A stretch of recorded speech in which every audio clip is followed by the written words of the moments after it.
Okay,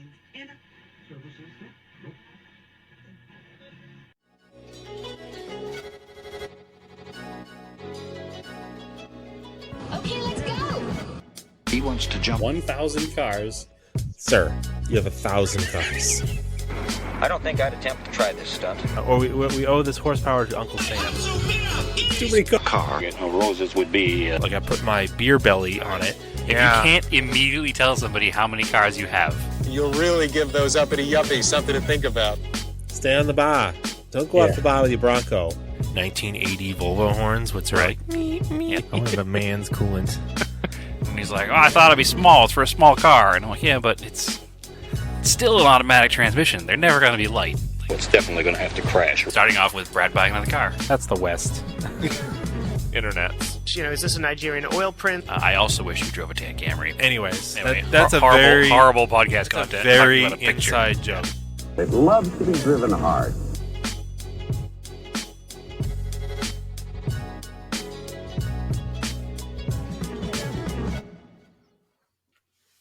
All right. Welcome to another episode of Auto Off Topic. Feels like we were just here, Brad. I mean, it's been a full week. It was last Wednesday. Yeah, it went fast, though. I mean, I guess that's an individual thought.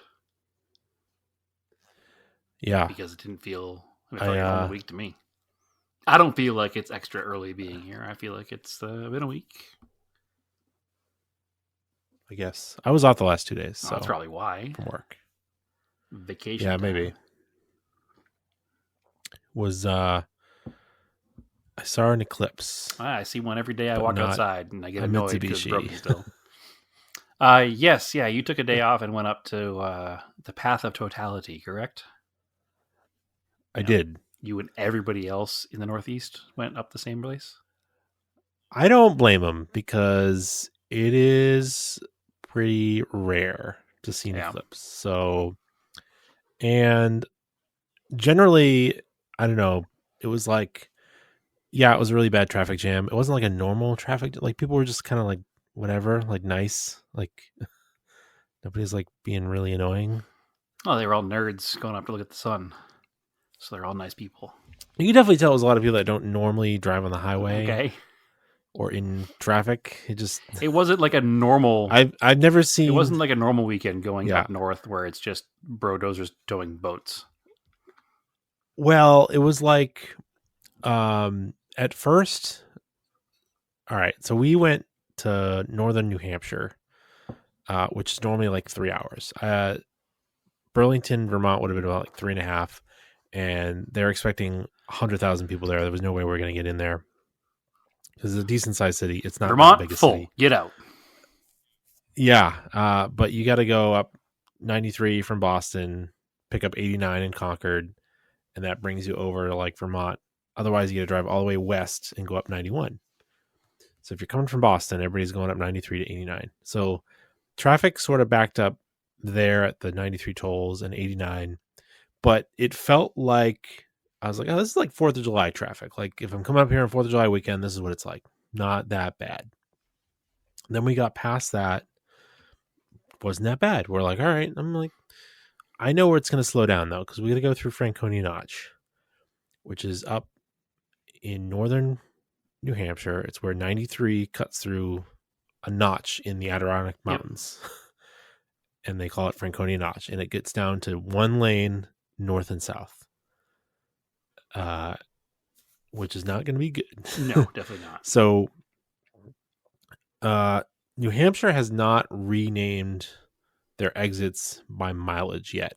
Yeah, they're one of the last holdouts, if not the last holdout. There's a whole thing about it. Yeah, like the exits are very important to people. So from exit 25 to exit 35, which is not 10 miles. I actually couldn't tell you how many miles it was. I forget. Hundreds of miles. It's not super far. Like on a normal drive, it would take you 30, 40 minutes to cover that distance. Okay. It took us 2 hours. Rad. And then as soon as we got through, like as soon as it got down to one lane, traffic just moved along. Like people just couldn't merge. And that's what the holdup was. we literally got on the other side of the notch and there was no traffic. So bizarre. Because it goes back to 2 lanes. But anyway, we got to it goes back to 2 lanes after. But there was like nobody on the other side. It was like it's like the way it is normally up there, where there's not that many cars. So whatever, it's fine. We got to where we're going. We watched it. It's pretty cool. Eclipses, if you ever have the chance, I would go see one in totality. The next one, I think, is 2020 overseas or something. 2029 is the next one, and it's overseas. Yeah, the next one over the United States is like 2045 or something. 2044. Right. Well, I'll be into my retirement by then, so hopefully I'll be retired. Yeah, I'll be able to go watch it. Yeah, so we're like, well, we might as well try. So we only got like 40 seconds of totality because we're just inside of it. We weren't quite in the middle, but it was enough to get the feeling of it. Sure. It was pretty cool. Out here, we did not get any totality, so we didn't even notice. No, you could see it. Naomi had pictures. You could see the shadows. Well, Andrew, I was working and I forgot, and I didn't notice anything. Oh, okay. So, yeah, it's weird. Like you're standing outside, it starts to get dark as it's happening, and it feels like you're looking through like window tint. okay. You know how that like changes the light? Sure. It's like a polarizer on your face. Makes it darker. Yeah, but everywhere at once. Strange. And the coolest part is right towards totality, there's like a little fleeting bit of light that comes off, and it makes the moon look like a diamond ring. They call it the diamond effect. It's very, very cool looking. What's very cool is that you were able to take your son, and even if he's not old enough to remember this as he ages, he'll always have like pictures of him there. And the next time one happens, he'll be about your age now. So, oh boy, that's kind of cool. I wasn't trying to make you feel old, but in 2040 something, you're going to be old. So what can I tell you? I was on the fence about going, and then I was like, oh, the next one's 20 years. It's like, more than 20 years. You said, I guess he won't be your age. He'll be 2040. He'll only be 20. Never mind. Scratch what I said. My math is but piss anyway, poor at best tonight. Listener Disco Steve Booten met us there. They got stuck in a lot of traffic. Him and his wife, Katie, and her brother. But it's okay because they were in the path of comfort in your old Infinity.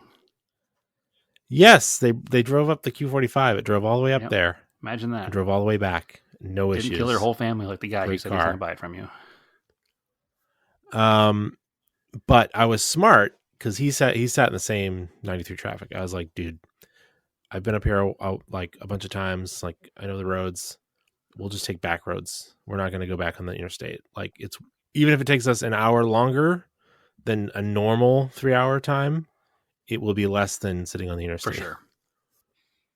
So we went across 2.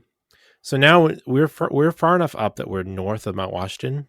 So now as we turn to head west to go back, east to go back towards, we're going to head towards North Conway and come down that way. You're looking at the backside of Mount Washington. It's so beautiful up there. Like this time of year, it's all covered with snow, and it was bright, beautiful, sunny day. Mount Washington's really awesome looking. And from this side, the north side, or the kind of the east, north, I don't know, whatever. We're on the opposite side of the auto road. You can actually see the observatory at the top, cool. Unlike when you're on the other side. So you take that down, you go into Gorham, New Hampshire. We were trying to go to, I think you went there with us one time after one of the hill climbs. We went to Mountain. Yeah, for sure. The brewery. I forget after what. We were going to go there, and then... It must have been after the rally? Because it would have been after the being in the parking lot. No, it would have been after the hill climb. Well, that makes sense too, because there were rally cars in the parking lot. Yeah. So we come around the corner in Gorham to go down 16, and there's a brand new brewery there I'd never seen before. I was like, "Oh, let's stop there." It was like Big Day Brewing, great food, nice beer. We hung out there for like an hour and a half. We're like, "This is a good idea. We'll let like traffic disperse." Sure. So we left around like 6:30, drove all the way down 16 through North Conway. There's a little bit of traffic in North Conway. I know a shortcut to go around North Conway. Come back out on 16. You just take like a back way around. Then you just take 16 all the way down. You pick up 95 when you get to New Hampshire, and then it's like literally 45 minutes to our house. Nice. And we're home by 9:30. Beautiful. No big deal at all.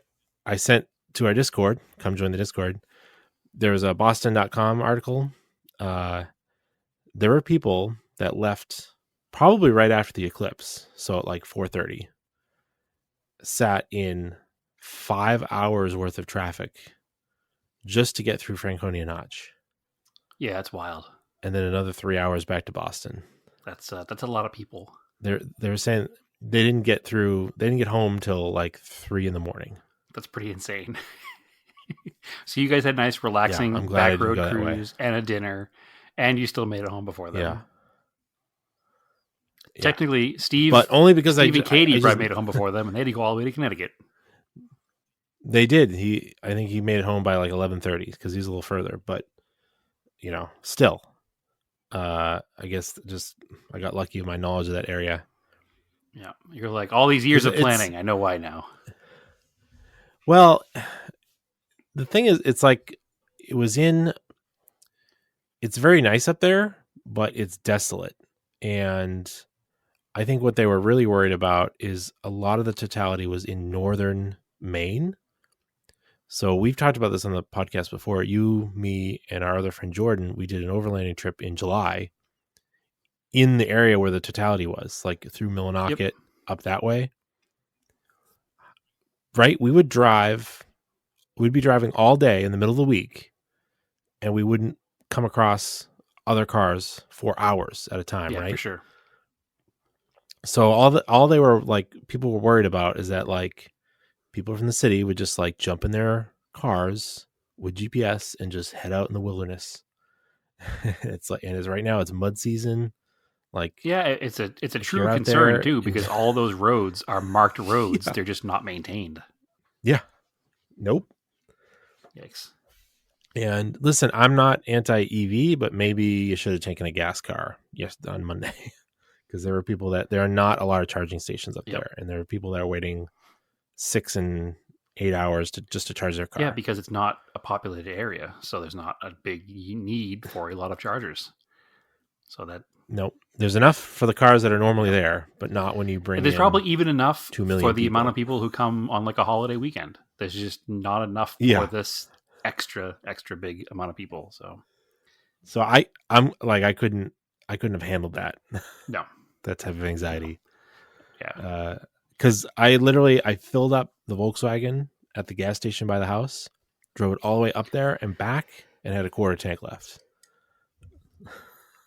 And that's the use case we talk about for electric cars. Like, electric cars are cool, but neither one of us are at a point where we would want one as our primary vehicle. Well, if I was just going up there for the weekend, like a normal weekend, and just staying at like a hotel, sure. No right, but what I'm saying is, but not. We don't think that we could go with just an electric car yet.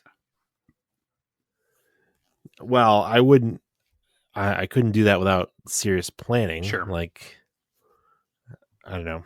That's my problem. Is I'm impatient. I was so annoyed when we were in Daytona. I was trying to like, I need to be doing something else while this is charging. Right. This is frustrating to me. And if I have to sit here, I have to be multitasking. And it would have been even worse because you had, the whole family and a toddler with you. So sitting 6 hours in the car not moving would have been an absolute disaster. So, not that he's not a great kid, but toddlers have their limits no matter what kid they are. He was getting a little antsy on the way up in the traffic, and then we finally convinced him to fall asleep. And he fell asleep and he slept till we got to where we were going. Because I also figured, I was like, you know what? I bet, there's not a lot of places to like just go. There's not a lot of public places to like go and watch. But I bet if you're driving by people's houses, they'll just be like $30, $20, park in my yard. So I brought cash, and sure enough, we came across this woman and her kid, and they apparently had access to this I mean, I don't know. Maybe they didn't own the property, but they made $30 off everybody that drove up this road. And it was at the top of this hill. There was like a church up there, but there was like 20 other cars up there. And we all just hung up there Nice. and watched it. Pretty awesome. But yeah, if I had been somewhere where I could have seen like the totality of it, I may have thought a little bit more about going and seeing it, but it would have been a whole trip from here. So I'll think about it in 2040, whatever. what ended up being initially, New England had like the worst chances of a clear day, and we ended up with the best clear day. Yeah, all the pictures I saw looked pretty wonderful. So from New England. So it was like the weather kind of flipped a switch. We had to talk about the weather. Got a little bit warmer. Now, I guess I'll jump right into project car stuff. I was going to say, since it's warm, did you do 'Cause- project car stuff yet? I Tired did. of carrying this So, whole thing. Yeah. Again, our buddy Steve was he was out doing some junkyard scouting down where he lives in Connecticut, and he texted me the other week. He found a second gen Montero with a cloth interior just south of Hartford, and I was like, ooh. So, I happened to take yesterday off also because I wasn't sure where we were going to end up after the eclipse. Like, if we had stayed somewhere or if it had taken till 3 a.m, I would have wanted to sleep Yeah, in. of course. So I was like, all right, I'm not going to wait till Saturday because it's going to be rainy. I'm going to go down Tuesday and get this because it's like 3 hours down. So I jump in the Montero. I didn't leave. I probably should have left a little bit earlier. Of course, I sat in some more traffic, which was fun. But anyway, got down there. Luckily, the truck was still there. The interior was still in it. Steve helped me pull it. It's like, it was an early, I'd say, it was probably like a 93 or 94 LS. Because it didn't have the passenger airbag. Like, I forget what year that started. Probably Just had the grab handle? 94? Yeah, 94, probably. 95. I think, actually, you know what? The rules were different for trucks, so I don't know. Yeah, they were. That's why it took so late. I bet 95 on those trucks is when they went to an airbag. I bet they just waited till they had to do OBD2. It was like OBD2 airbags. So that was probably like a 93 or a 94. And it's funny because I posted pictures of it in the group, Montero group, like, hey, there's a truck here, go grab parts. And I was like, it's an early truck. And somebody's like, it's not actually, it looks a little bit like it's like a 94. I'm like, okay, then what is not an early second gen? I mean, that isn't early second gen. They showed up here in 92. Yeah, to me, that's an early second gen. 92 to 94 is early. A 95 to 97 would be mid. And then a 98 to 99 like mine or 2000 would be late. Yeah, I would say the same. Yeah, whatever. I got all of my parts that I wanted. And then, posted it so other people go find stuff. And of course, people are like, I said right in the post, like, I'm not near it. I'm not getting you parts. Here's Can you where it pull this is. for And me? of course, there's always people that don't read. Yeah. Like, no, I don't. Like, herder, no. Yeah, people are kind of It's weird. I think because it's a base, the back seat is not split fold. It's just a bench that folds, but it's cloth. And it's in better shape than my leather. So, whatever. It all needs to be shampooed, and the front seats are in pretty good shape. The driver's seat's actually manual. Mine's power. So I'm going to have to do some, like... Make sure you can swap the base over. I think I'm going to do some... Yeah, I'm going to do some mixing and matching. Like, the rear armrests are, like, torn up, but, like, my leather ones are okay. So maybe I'll have, like, a hybrid, like, leather armrests in the back. Oh, whatever. Make it work. That'll be fine. It's all tan. It's all the same colors, close enough. Yeah.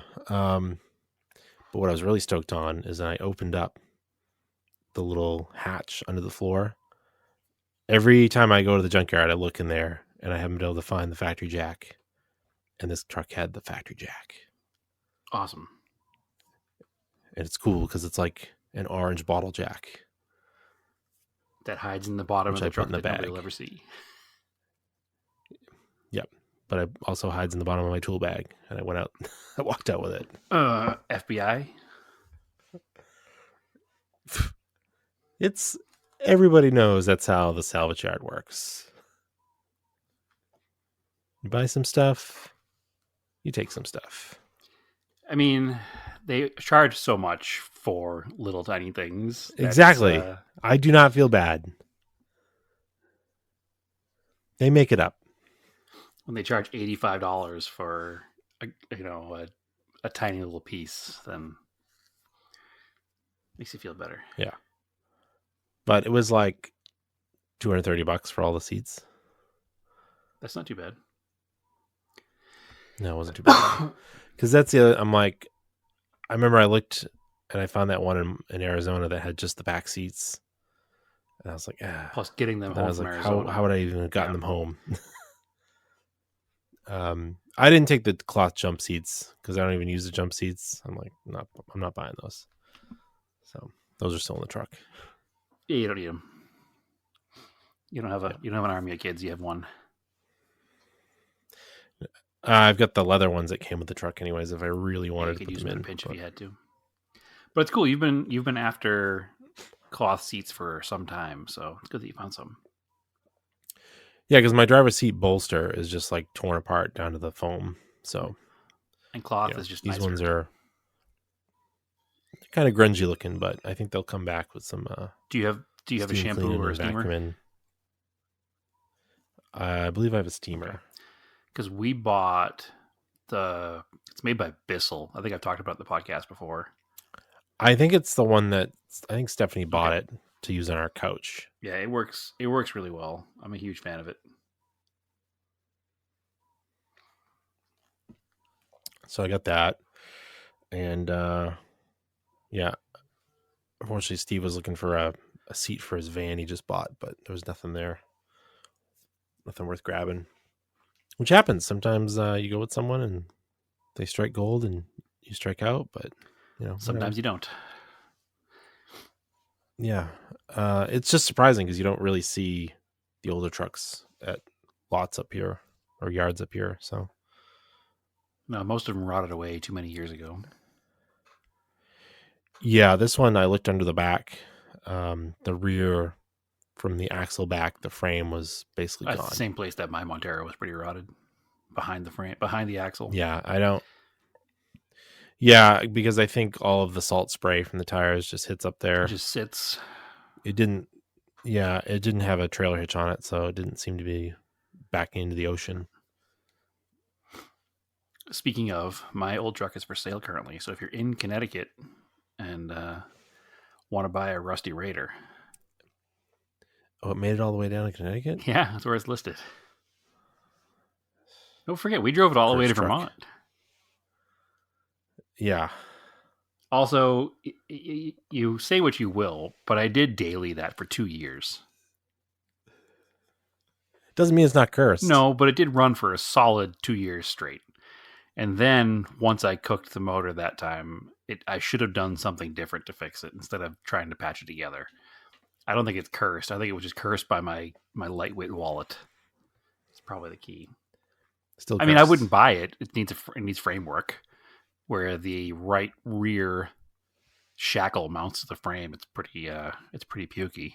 And according to the seller, you sold it for a fair price for the work. I sold it for $700. It ran, it drove, it had new brake lines. Everything worked, but it needed to have the frame repaired. The shocks were new. The front shocks were new. Well, at that point, they were probably 3 years old, but they were newer. New enough. All four shocks. Yeah, all the brakes, all the shocks, all the maintenance had been done, but it needed work on the frame by the right rear shackle. I sold it for $700. The person selling it now wants $1,500 and claims they spent $3,000 to get it. Now, according to the seller, because another friend of the show, Chris, was talking on the Discord, again, join the Discord, about he had messaged the seller about the car before he realized it was mine. And the seller had said that he bought it from a friend who bought it from a coworker. So it's had at least 3 owners since I've had it.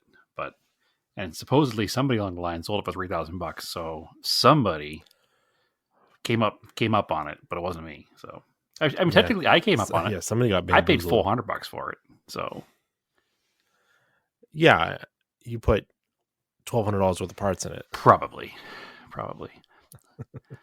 I don't have a spreadsheet, so I'm going to say I won.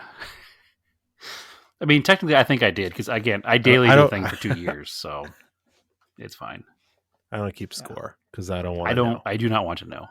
I only want to know if my intention is to buy something with the sole purpose of getting it running and moving it on. But if I'm owning it for me, my full balance doesn't matter. You know, I paid what, $1,200 or $1,400 for the blue Colt. That's what it cost me. Doesn't matter how many thousands of dollars I've dumped into it over the years. It's a $1,200 car. It's fine.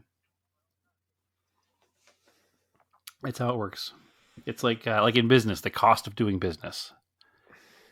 It's the cost of old car ownership, and no matter what, it's still cheaper than $300 or $400 a month for a new car. So, gotta spend car money to make car money. Exactly. You gotta lose money to lose money. That's how it works. But anyway, yeah, the truck is for sale. If somebody's handy with a welder, I think it's a decent truck. Otherwise, I'm not a masochist, so I'm not going to buy it back. But it did. No. I did have like a little bit of the twinge of like the feels. Nope. Like, oh, I had some good times in that truck. Nope. Wasn't all bad. It's like when somebody, like in a movie, gets like a cursed object from like a store or something and then pawns it off on someone else. Well, I mean, free Christine, right? The entire plot of the movie Christine. So it's not that bad. But anyway, it's for sale in Rhode Island or Connecticut or wherever. Connecticut. So get down there and buy it. Jordan actually sent it to me today. He must have missed it in the chat yesterday. He's like, hey, I found your old Raider. Yeah, get some off-topic history. It still has all the stickers on it. So that's why he got $3,000 for it. He told everybody it belonged to this podcast. That's right. It's got celebrity ownership history. If I do say so myself, and I don't, because we are not celebrities. Nope. Well, yeah, so I did that. I looked at the Galant some more. I think it legitimately does just have bad gas in it. I think there's a serious either drain it now with fuel and longevity, because it seems to be cursing more and more people as we talk to them. And you didn't drive that car much last year. Did you ever put gas in it last year? Probably not. Yeah. It's probably got 1.5 years old gas in it. It seems like a year is it. And that's kind of frustrating. I am going to try to throw maybe some octane booster in it and try to drive it a little bit without putting any like heavy load on it. Try to use some just kind of dump through it. Because otherwise I got to pull the line, and at least I can use ECM Link to run the pump. I can trigger it. It'll just run and pump it out. But yeah, once you have only a gallon or two in there, the fresh gas will make up for it for sure. Oh yeah, that's what happened with the Starion. So even half a tank. Yeah. But frustrating. So, also, how do you get rid of old fuel? Well, I don't know. Last time I had to wait. Unfortunately, until the town had like a recycling day for hazardous waste. But that meant I had to hold on to it for like 6 months. So otherwise, it evaporates. It does eventually evaporate. The fuel I drained out of the Starion here, I put in an Home Depot bucket, and I put it behind the shed until I could get to a recycling place with it, and it's gone now. So it did evaporate. There's just muddy sludge, probably flammable muddy sludge at the bottom of the bucket now. So that's all that's in there. So I can put some sand in there and just throw it away, I guess, at this point. But yeah, the other thing I was thinking is if I take it, whatever I get out, I could mix in a little bit every now and then with the Montero's low, and then put fresh gas in with it. That truck doesn't seem to care too much. Yeah, they're made to run in third world countries, right? So yeah, maybe it'll work. But yeah, that's annoying. So I'll have to deal with that. But I don't know. What do you got going on? I know you looked at the The Volvo. Yeah, so I worked don't on know your if you wanna car. talk about that or what? Um, Yeah, thanks. I want to do a little bit more. I just haven't had a chance. I was going to do it this Sunday. I got a little busy. How dare you? Um, How you dare you not work on my yeah, car? well, it's funny because I was laughing about it with Naomi and adding up your bill and for storage and repair.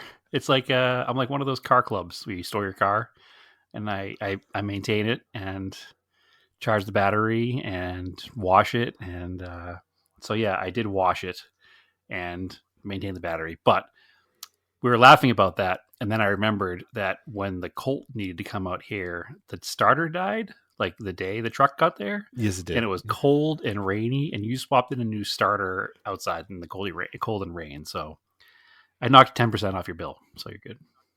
Yeah. Okay. So I took the carbs off because the one in the back was sticking, like it would not open at all. And then once I finally got it to open, it would not spring closed again. So I took the carbs off, and I washed it down with a bunch of, as suggested by people on the internet, some ATF to get a lot of the gunk out of it, which worked pretty well. And then I finish it off with some carb cleaner, the aerosol can, and a toothbrush to get like all the little schmutzy stuff off everywhere else. And the thing looks pretty much brand new. I think the carbs are fairly new, honestly. They don't look like they have really much time running on them. And I have it so that the carbs now squirt fuel out of the jets. When you hit the plunger to make the fuel come out, fuel comes out. So the carbs work now. Yeah. So I put it back in the car, and the car has spark, which is good. And it has what seems like a pretty strong spark. And the fuel pump works because it brings fuel up to the carbs. So all that was working. I had the air filters off. I hit it with the tiniest little bit of ether just to give it a little bit of extra like fuel in there, and still the car would not start. So I did a little more digging, and I pulled out the good old compression tester. And this is where I'm a little bit lost now, because all 4 cylinders showed 0 compression, or like 10 psi. Yeah, it's so weird. For all 4 to show something like that, to me, makes it seem like something weird is wrong, but I don't know what yet. So, because if 1 or 2 cylinders were lower on compression, because the car wouldn't run and then have 10 pounds of compression in every cylinder. If it was wearing out, it would have 180 in 3 and 55 in 1, or something along those lines, and it would run rough and at least fire off. So I was like doing a bunch of digging, like what could it possibly be? And then going back to the fuel discussion and old fuel, old oils, old gunk in general, we don't know when the last time this car was run was. The plate expired in 22, but that doesn't mean it was driven. That just means it was registered. No. So one of the online theories is it has stuck valves. And if the valves are all a little bit stuck from just sitting, there's a possibility that it would all have, because it's all between like 5 and 10 psi. I haven't pulled the valve cover off yet, but I pulled the oil fill cover or cap off and cranked it over with the cap off so I could see the cam was spinning. Or sorry, I can't see the cam is spinning because it's cam and block, but I can see the rockers going up and down. So that means that the cam is spinning if the rockers are going up and down. So the timing chain is not busted. It's definitely turning the cam. I think it actually is gears, so it's even better. There's no chain at all? No, because the cam is down in the side of the block, so I think it uses I thought gears. there was still a chain on it when I was looking at parts online. But nonetheless, the timing isn't busted. So the cam is obviously spinning if the rocker arms are moving, because that means the push rods are going up and down. But it does not mean that the one you can see. Yeah, the one I can see. But again, with all 4 being the same low compression, it's a weird failure. So I got to pull the valve cover off.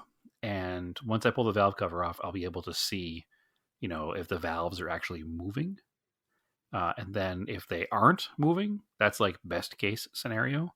We'll use the same trick we use with the carburetors and fill the head with ATF and just kind of let it sit and see if we can get them to move manually without pulling the head off.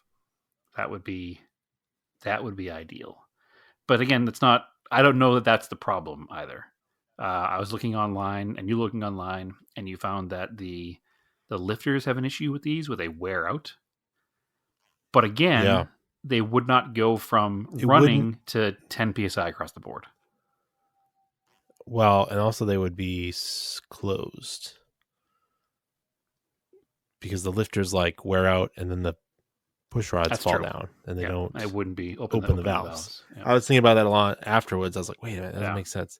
It makes more sense to me that some of the valves must be stuck from sitting. Yeah, and I mean, listen, there's only 2 valves per cylinder, and if like one exhaust and one intake, or whatever combination thereof, and it happens to be one per cylinder, or maybe all 4 of them are stuck. Yeah, who knows? like did they just fall down with gravity after the car was just sitting for a while and just stay there?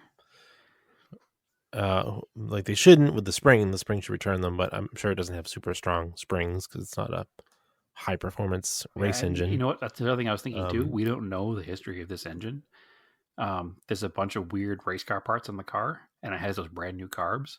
Maybe somebody built a hot head for it or put a hot cam in it, and it's just not set up properly for that. It's never run with the new setup. Yeah, maybe the valves are out of adjustment. I don't. You got to pull that valve theory. cover. Another theory that I kind of had. So I need to pull the valve cover off. Step number 1. It's not a super complicated. It's not a super complicated engine, which is very nice. simple. It's just literally like if you've seen a bridge car, it's literally just like a bridge car. Yeah, it's stone simple. It is the reputation of the Volvo red block. I guess is it red block. I think it is, right? It's their they call them red blocks because they're all the reputation Even the of newer that ones are Volvo red block engine, or the B20 engine, is that you can't kill it. Like you can drain the thing from oil and still drive it for another 6 months. So I don't see how it could be anything serious. I just think it needs a little bit more diagnostic time. And like I said, maybe there's a stuck valve somewhere, or maybe the valves are so far out of adjustment because somebody didn't know what they were doing when they put it together. I just don't know. So I'll have a little more time. Today's Wednesday. We're recording. I should be able to get into it tomorrow after work. If not, I'll be home this weekend for sure to work on it. So we'll have some kind of answer, or at least more conversation about why I don't have an answer for next episode. But no, it's interesting, and I'm not even that worried. The engines are available on like every street corner for a couple $100. The only issue is it makes it harder to ship, or more expensive to ship, I guess. Mm-hmm. So I'd like to get it running before then. Also on your car, Naomi was concerned about the window being down on the passenger side because we do have neighborhood cats. Yeah. And if you leave a window down on a car overnight, the car will get cats in the interior, and then you'll get cat urine in the interior, and then you have a stink that you never want to get in the car again. So yeah, I don't want any of those neighborhood cats. Like no, that famous Starion cat story. Yeah, so the first night it was here, we put a trash bag over the window and put it all on so the cat couldn't get in. But while I was working on the carburetors, she took it upon herself to pull the door panel off to see what was going wrong with the window. So I got the window crank off. She pulled the door handle off, the door panel off, and we could see that the window regulator moved up and down properly with the handle. And there were little pieces of metal in the bottom of the window, the bottom of the door, and a spring in the bottom of the door. I'm like, oh, that's interesting. So what it looks like happened is the window channel. So there's a metal channel that the glass sits in, and then the metal channel has 2 holes in it that go into the bar of the window regulator, 2 like bars of the X. And it looks like that metal channel over time it's unpainted metal and it just rusted and fell apart. So the glass is in there. The glass is still good. It does need that channel the glass goes in, but the regulator looks fine and it works fine. Is it the thing I sent you? I don't remember what you sent me, so I'll have to look again. Oh, I thought I sent it to you. It's It's just a piece of it's a like piece of U-channel metal.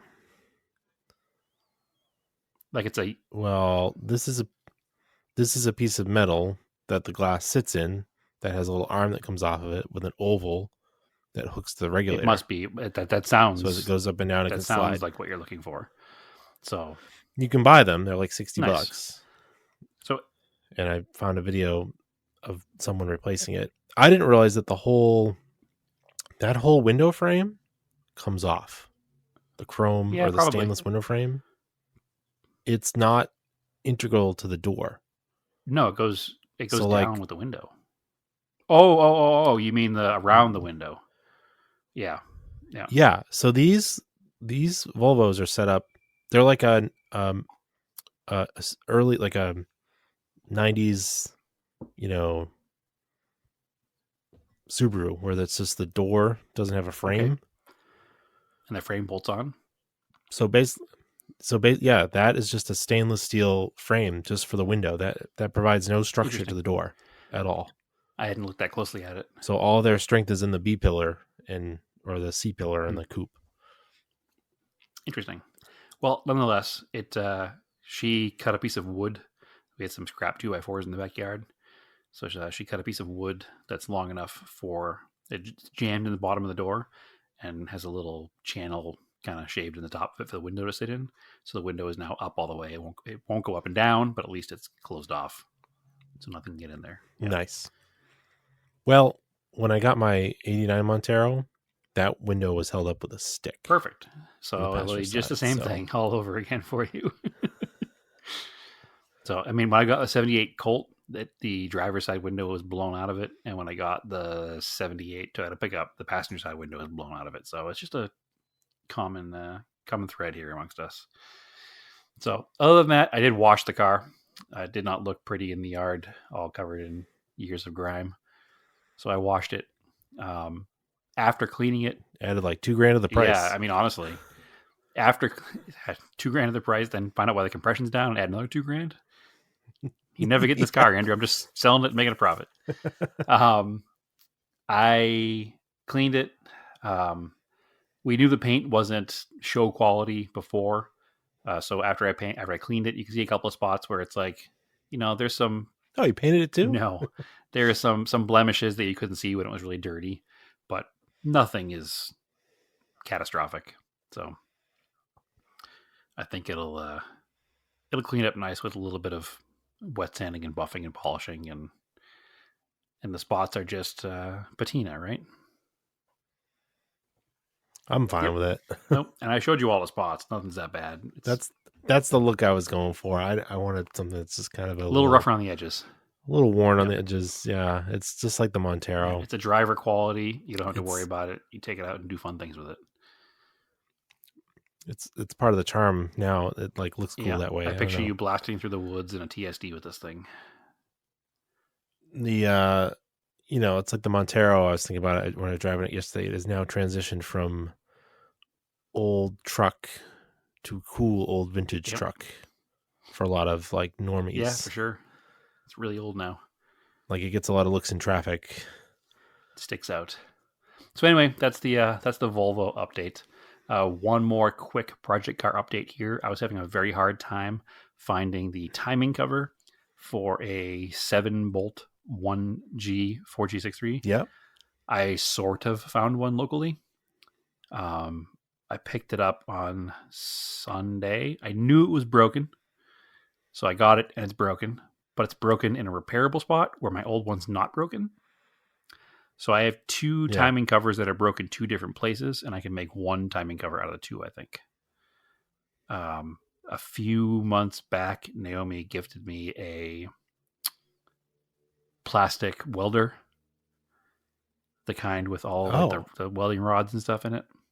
So I'm going to take the old one and the broken spots in the bottom and kind of like deconstruct it and try to re-put it back together where I don't need parts from it, and kind of practice on that.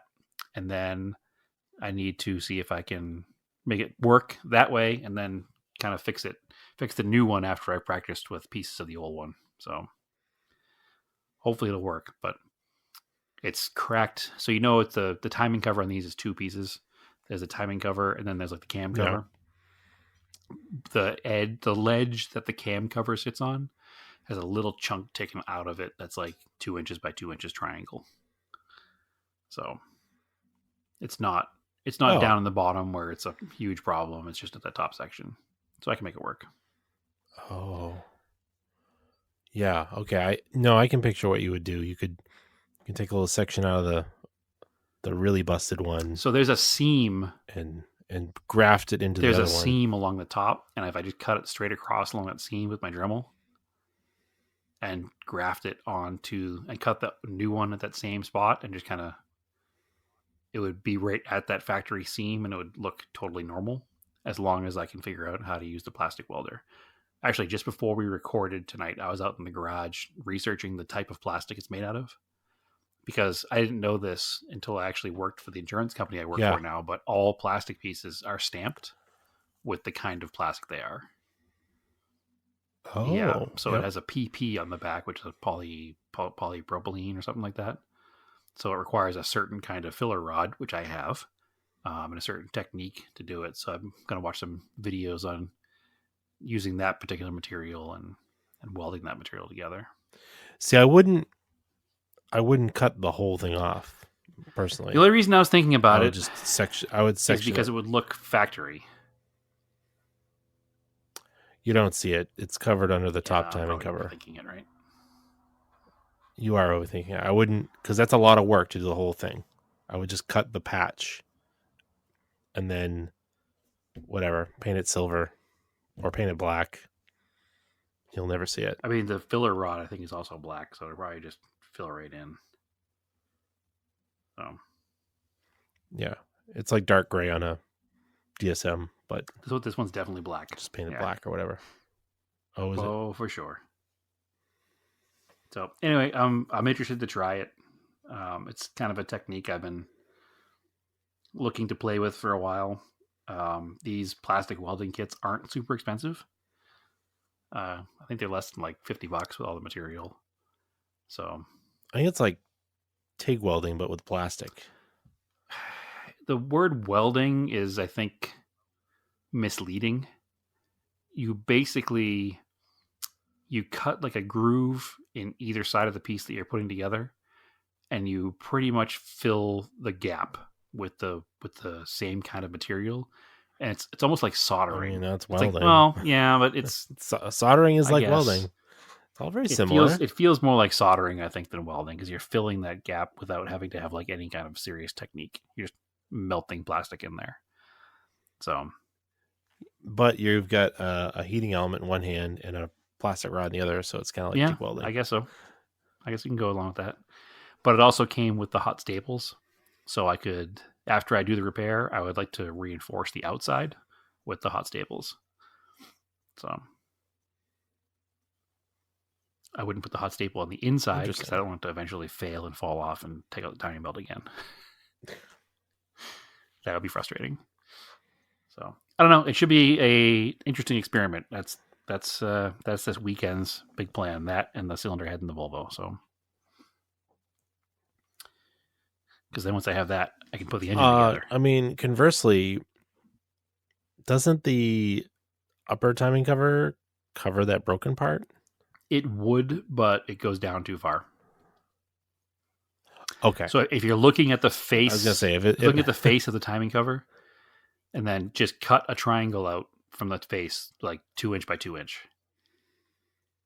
Oh, okay. Yeah. I was gonna say if it covered it, then just roll with it. But I went to pick it up. It was in town, actually only about 10 minutes from the house. A guy I've met a couple of times. I know him through Instagram.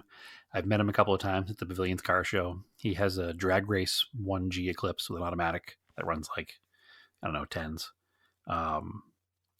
But he also has like a street 1G, a street 2G. I went to the house and there was an Evo 3 in the garage, and there were like 4 Eclipses in an Evo and 4 G63 parts everywhere. Did we just become best friends? Pretty much. So, good guy to know. Plenty of parts.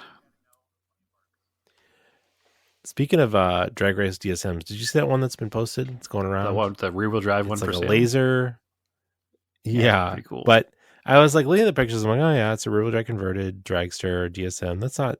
That's not unheard of. And then like I don't know, like some reason I didn't see the top half of the picture, and I like scrolled up, and there's just like a Holly 4-barrel sitting on the intake Oh, a manifold 4G63? going into it. Nice. It's like it's NA carbed 4G63 rear-wheel drive. I mean, hey. Okay.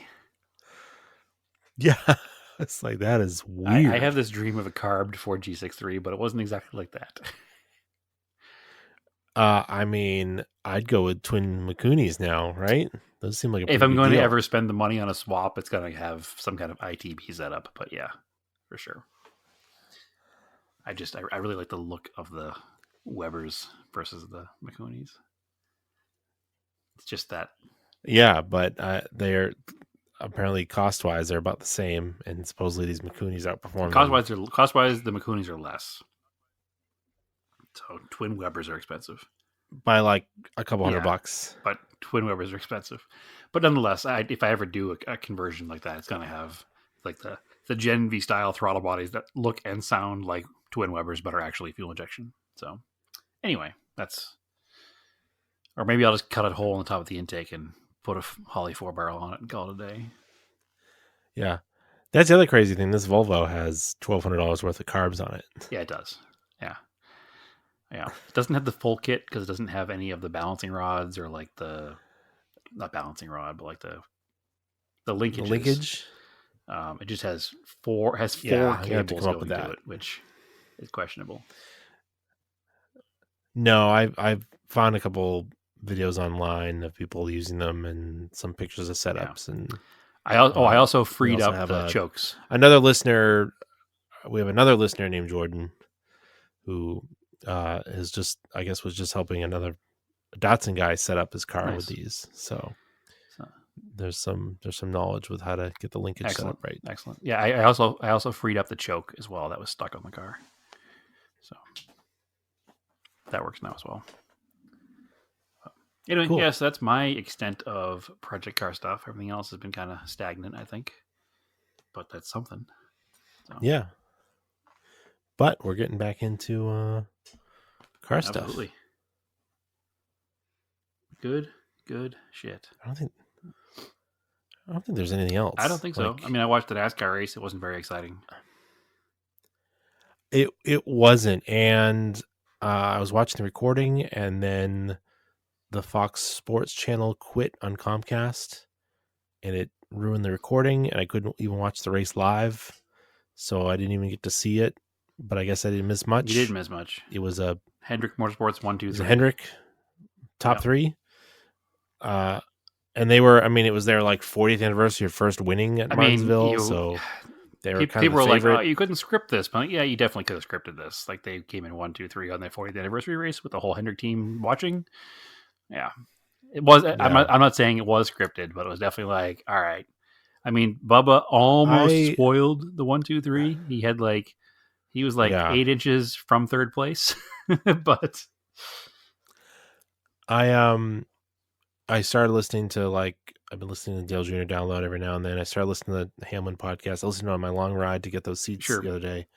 I think I've definitely I agree. Like they need to make the tires fall apart on the cars. Yep, they need to have actual wear. Or do like F1 and give them hard soft mediums. Yeah, Hamlin was talking about strategy. How the problem is this next gen car is so good.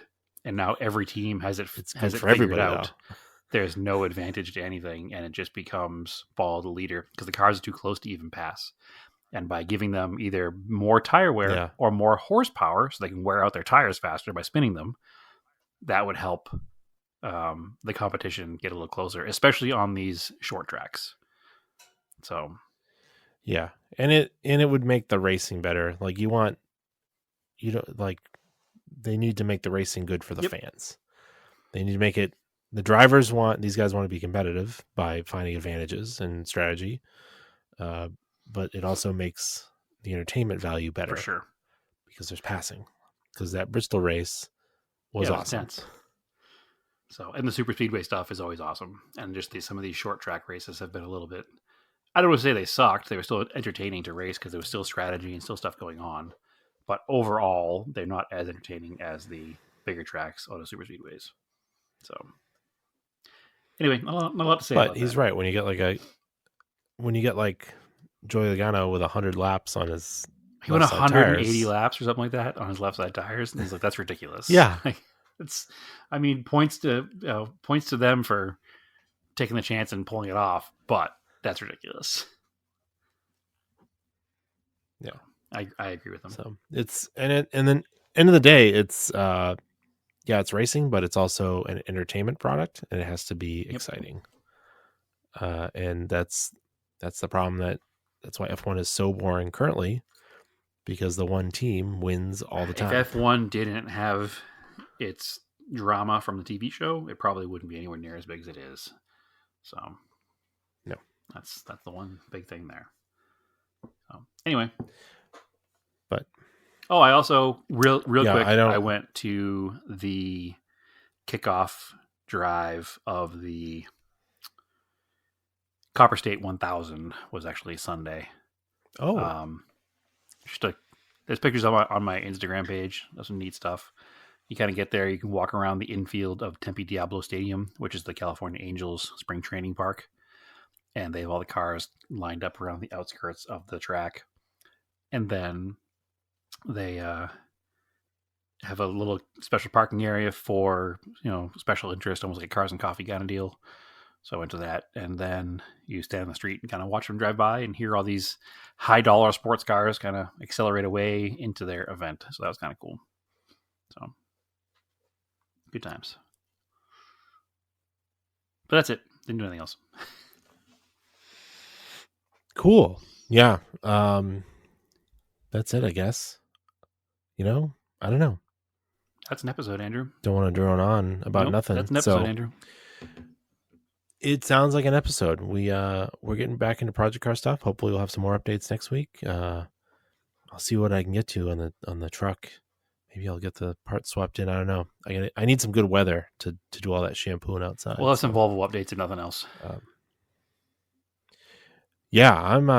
It's cool because I keep forgetting, Yeah. and then I remember I have it. I'm like, oh, that's cool. It's a cool. I don't car. forget I'm because really it's excited blocking about all that my other car, cars in so. the driveway. Yeah, sorry about that. I mean, whatever. I put it there, but it's what it is. I think you like it. So. I do like it. Yeah, I'd like to make it so it runs. I like to rip it around the block a couple times.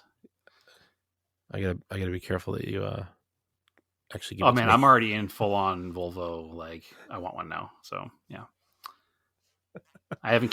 Well, it's right in you your sent me a wheelhouse. check It's to like- pay for it, but I haven't cashed it yet. So I'm gonna just shred it and keep the car. So it's fine. Oh, anyway, excellent, Andrew. All right. So, yeah, come join our Discord. We get always fun stuff going on in there.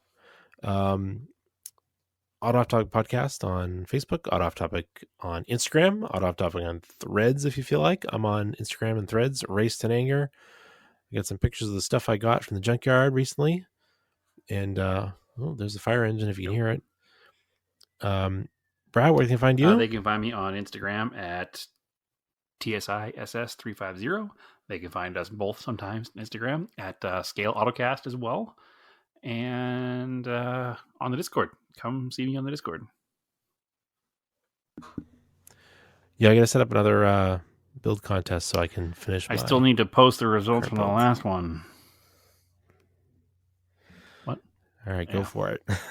I'll get there. All right, cool. As always, keep your cars analog and aim for the roses.